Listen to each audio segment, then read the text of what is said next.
দশমিকের ভাগ করার নিয়ম। 8 দিয়ে 6.72কে ভাগ করতে হবে।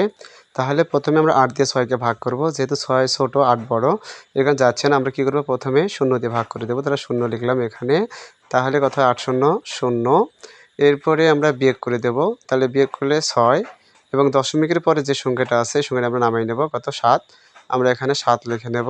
যেহেতু আমরা দশমিকের পরে সংখ্যা লিখে নিচ্ছি, তাহলে দশমিকটা আমরা ভাগফলে দিয়ে দেব। তাহলে দশমিক দেওয়ার পরে এখন 8 দিয়ে 67 কয়বার যায়, তাহলে আমরা যদি গুণ করি তাহলে 8 8 64। তাহলে 8 দিয়ে আমার কিন্তু 8 বার যাচ্ছে, তাহলে 8 লিখব। তাহলে 8 8 64। এখন বিয়োগ করে দেব। দেখো 4 আছে, কত হলে 7।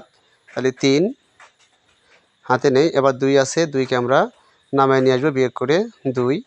তাহলে দেখো 8 দিয়ে 32কে ভাগ দিতে হবে। তাহলে 4 আসছে 32, আমরা 32 লিখলাম। তাহলে আমরা বিয়োগ করি 0। তাহলে উত্তর হবে কত, 0।